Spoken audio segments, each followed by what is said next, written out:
नमस्कार साथियों, आप सभी का एक बार फिर से थार की आवाज़ फेसबुक पेज तथा यूट्यूब चैनल दोनों पर मैं आपका साथी कमल चारण स्वागत तथा हार्दिक अभिनंदन करता हूं। और मेरा निवेदन रहेगा, जो साथी मेरे इस यूट्यूब तथा फेसबुक पेज पे पहली बार आए हैं और जो अभी मुझे वॉच कर रहे हैं, उनसे मेरा निवेदन एक बार इस वीडियो को ज़्यादा से ज़्यादा शेयर अवश्य कर लें।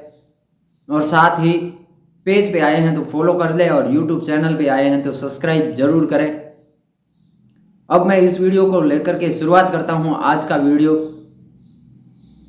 राजस्थान में जिस प्रकार से उपचुनाव हो रहे हैं, उपचुनाव में दोनों दलों ने अपने अपने प्रत्याशियों के नाम घोषित कर लिए हैं। कुछ जगह पे हमने देखा बगावत होती हुई दिख रही हैं। एक नेता दूसरे नेता के ऊपर काफ़ी गंभीर आरोप लगाते हुए भी नजर आ रहे हैं। दोनों दलों में बगावत के सुर तेज होते हुए नजर आ रहे हैं। जहां देवली उनियारा से बात करूंगा, नरेश मीणा जो काफ़ी समय से देवली उनियारा सीट पर अपना भाग्य आजमाना चाह रहे हैं, लेकिन वहां पे हरीश मीणा के चलते देवली उनियारा से नरेश मीणा को टिकट नहीं मिल पाया, नहीं मिल रहा था। उनको प्रत्याशी नहीं बनाया जा रहा है। उनके समर्थन में प्रहलाद गुंजल चाहते हैं कि देवली उनियारा से यदि किसी को टिकट मिले तो वो नरेश मीणा प्रबल दावेदार थे, लेकिन उनको भी नहीं मिला। तो वहाँ भी बगावत के सुर कांग्रेस पार्टी में दिखते हुए नजर आए।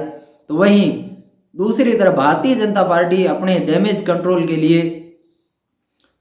कंट्रोल में सक्षम होती हुई नजर आई। हमने देखा झुंझुनू सीट पर जिस प्रकार से उपचुनाव का बिगुल बजा और जिस प्रकार से भारतीय जनता पार्टी अपने प्रत्याशियों की लिस्ट जारी की, उसके बाद निश्चित चौधरी यानी कि बबलू चौधरी जो अपने समर्थकों के बीच निर्दलीय के तौर पे उन्होंने पोस्टर विमोचन भी किया था और टाइम भी फिक्स कर लिया था कि वे निर्दलीय के तौर पे नामांकन दाखिल करेंगे। लेकिन आपसी सामंजस्य जिस प्रकार से भारतीय जनता पार्टी ने उनके साथ कमिटमेंट करके उनको अपने पक्ष में वापस लाया, जिस प्रकार से भारतीय जनता पार्टी के साथ वे जुड़े हुए थे और उसी विचारधारा को अपने अंदर जीवित रखने के लिए संपूर्ण प्रयास किए और उसमें सक्षम होती हुई भी नजर आई।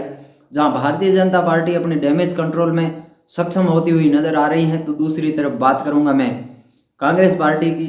वो किस प्रकार से इस डैमेज कंट्रोल अपने प्रत्याशी जो बागी हो रहे हैं उनको कंट्रोल में करती हैं। नरेश मीणा जो बता चुके हैं कि वे चुनाव लड़ेंगे, उनका एक ही ध्येय है जो कांग्रेस पार्टी में जातिवाद तथा पारिवारिक रिश्तों को मजबूती प्रदान कर रहे हैं, वैसे नेताओं को आगे नहीं बढ़ने देंगे। चाहे परिणाम कुछ भी हो, वे चुनाव लड़ेंगे। तो वहीं मैं बात करूंगा फ्यूचर सीट की, जहां पर भारतीय जनता पार्टी से आए स्वाई सिंह, जिनकी पत्नी को कांग्रेस पार्टी ने टिकट दिया है।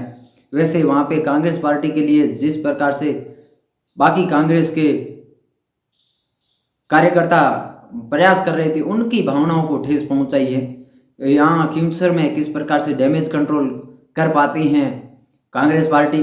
वैसे यहाँ से हनुमान बेनीवाल चाहते थे गठबंधन हो, लेकिन इंडिया अलायंस गठबंधन जो नहीं बनता हुआ नजर आया और कांग्रेस पार्टी ने अपने 7 सीटों के प्रत्याशियों के भी नाम घोषित कर लिए। उसके बाद अब राष्ट्रीय लोकतांत्रिक पार्टी भी 7 सीटों पे प्रत्याशी बनाती हुई भी नजर आती दिख सकती है, लेकिन खिंवसर से जरूर अपना प्रत्याशी उतारेगी। उस प्रत्याशी का नाम अभी घोषित नहीं हुआ है, किसी को भी बनाते हुए नजर आ सकते हैं। आज हनुमान बेनीवाल उसका भी खुलासा करते हुए नजर आ सकते हैं। तो वहीं मैं बात कर लूँ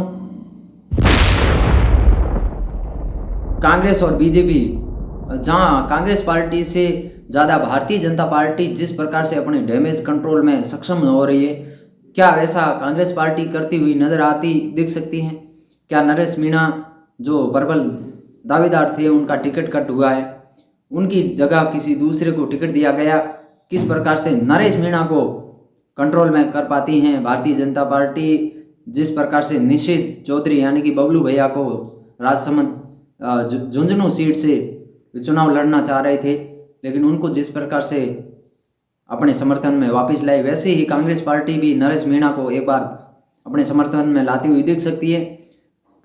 यदि खींवसर सीट से दुर्ग सिंह निर्दलीय के तौर पे या किसी दल के समर्थन से चुनाव लड़ते हैं तो यहाँ से भी कांग्रेस पार्टी पिछड़ती हुई नजर आती दिख सकती है, क्योंकि खींवसर में दुर्ग सिंह और हनुमान बेनीवाल जिनका व्यक्तिगत वोट जितना है उतना बाकी दलों का, बाकी नेताओं का नहीं लग रहा है। वैसे दुर्ग सिंह इस सीट पे समीकरण को बिगाड़ने और सुधारने का काम करते हुए नजर आ सकते हैं। किस प्रकार से कांग्रेस पार्टी उनसे संपर्क साधती है ये भी बड़ा दिलचस्प रहेगा। क्या दुर्ग सिंह राष्ट्रीय लोकतांत्रिक पार्टी में जाकर के राष्ट्रीय लोकतांत्रिक पार्टी के प्रत्याशी बनते हुए नजर आ सकते हैं, ये भी एक बड़ा सवाल रहेगा तीनों दलों से।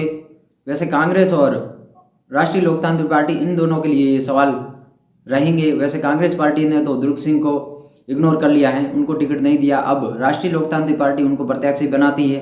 ये हनुमान बेनीवाल के ऊपर रहेगा फैसला, क्या लेते हैं हनुमान बेनीवाल।